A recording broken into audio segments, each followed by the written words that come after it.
now started. Hello, be you. How far now? Báwo ni? Ṣàlàáfíà ni? Ọmọ. Mi ní lè wá club lálẹ́ o. Mi ní lè wá. Ó lọ́mọ kan, ọmọ tí mo sọ fún ẹ pé mo pàdé yẹn. Ó ń bọ̀. Jẹ́ra sá mi. So, tí irú yẹn bá dẹ̀ tí ń bọ̀ bíbá kí ni mo ti fẹ́ lọ club fún? Mo wà nílé. All right. Nǹkan tó ṣẹlẹ̀ ni pé a tún máa padà sọ̀rọ̀ nìyẹn o. Okay. Wo èmi náà nìkan máa ni mo wà nílé. Èmi nìkan máa ni mo wà nílé. All right. Later. Who is that? Mo ń bọ̀, mo ń ṣe ìgànnú lé.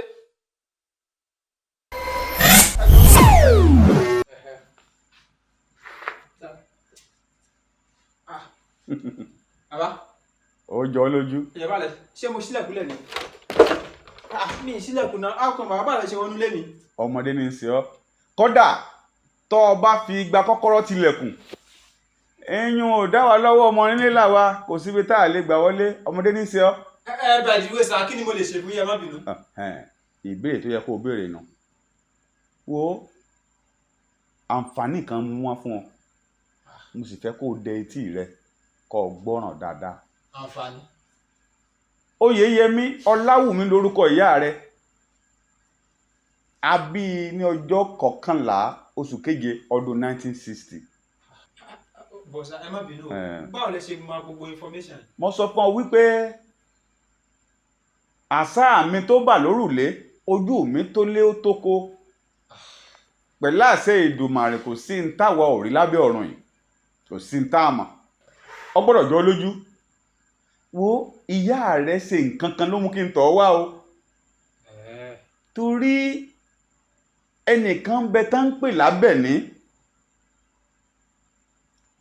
Lọ́jọ́ ọjọ́ kan gbà tí ìyá rẹ̀ ń kọjá lọ, òjò irọ́ ọ̀pọ̀ bá gbàrà ṣe ń wọ́ tìkẹ́ rèé.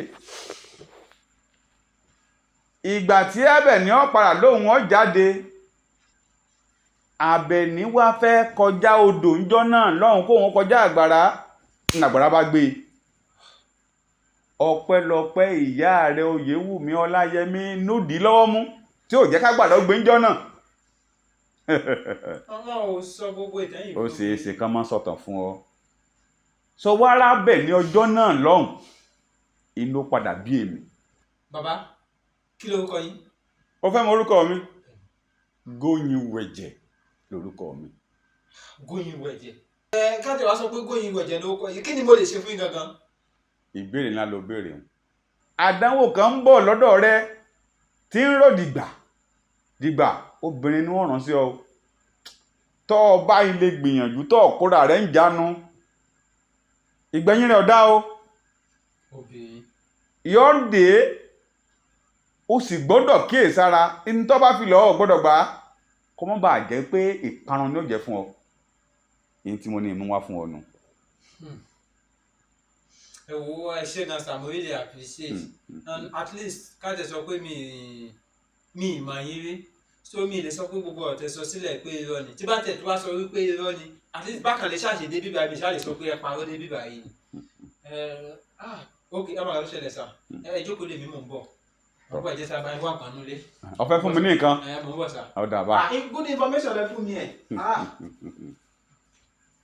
Ọmọdé ń ṣe ọ́, ó fẹ́ fún mi ní nǹkan. Ó ní nǹkan àgbà ń lè. Ọmọdé ní ìwọ ẹ̀, kí ni ìwọ mọ̀? Òròmọdìẹ ni ọ́ màsá wò ó.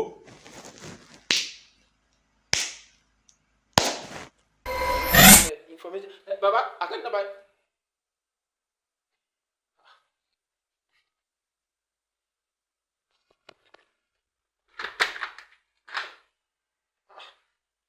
Wọn ò lọ tọ́lẹ̀tì náà, ibo náà wá gbà lọ. Ẹ̀kú wà títì náà wá ọkọ̀. Tí kìí ṣe pé mò ń lálàá ṣá.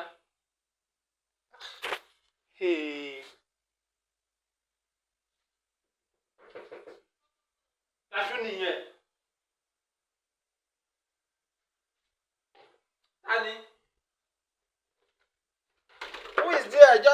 mò ń bọ̀. Hello, Ah, baby. oh baby. Hello. Yeah, let's turn on this there. Oh baby. How about body? Wá jókòó. Just have your seat. Ah, mò ń bọ̀, má bínú jàre, mo fẹ́ sáré close nǹkan tí mò ń ṣe ni. Báwo wá ni? Fine. Ah. Babe. So, what can I offer you? No, don't worry. Ilé ló wà, ojú ń ti ẹ ni. Jẹ́ kí n kọ́kọ́ yọjú pé wàá rí mi fún ti sí ojú yẹn. Tó lè jẹ́ ọmọ ẹ̀ ṣá ni bàbá sọ pé ó máa wá tàn mí. Mi ì ṣọ́ òun kọ́. Opportunity ńlá mà ní kí n sáré báṣẹ́ tó bá tún ti lọ́sìn ó ti lọ́ mi tó má gbà tó máa wá o. Sorry, má bínú jàre, má bínú. Mò ń ṣe nǹkan nǹkan tí mo ṣe bí ìbàlẹ̀ ó jẹ́ kí n wà kárí lòrò. Báwa ni gbogbo ẹ̀? Àṣà ní wọlé ni. Let's go inside. Let's go inside. Jẹ́ máa lọ nílé. Bíbá iná wà okay now.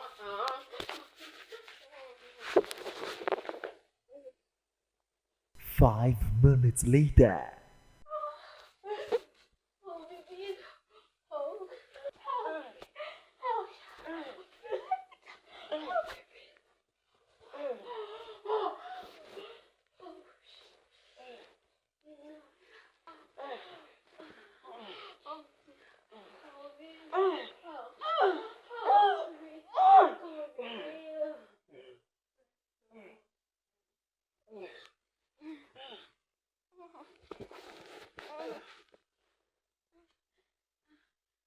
Mo ń bọ̀ jẹ́ sáré lọ clean up. Ọmọ ẹ̀ fẹ́ pa mí. Oníranù ó ti ṣe ohun tó fẹ́ ṣe ojú ẹ̀ ti dá. Eléyà kó gbogbo ọkùnrin oníṣekúṣe akọlọ́gbọ́ tó yẹ pé gbogbo obìnrin tó bá ti rí báyìí wọ́n máa kẹnu sí. Wọ́n ṣáà ti sọ fún tẹ́lẹ̀ kò gbọ́. Mo kú ti ṣe nǹkan tí mo fẹ́ ṣe, mo dẹ̀ ti mú nǹkan tí mo fẹ́ mú lára ẹ̀. Jẹ́ kí n pint mi.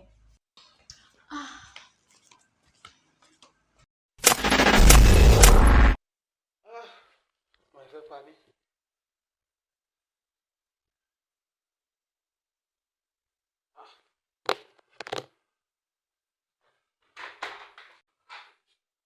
Kò sí tọ́lẹ̀tì. Ilẹ̀kùn wà lọ́ọ̀kì náà mo gbé. Ẹ wà.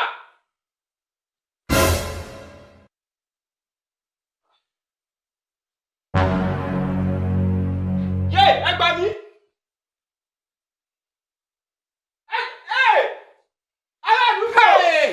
Ayé mi tèmi bá mi.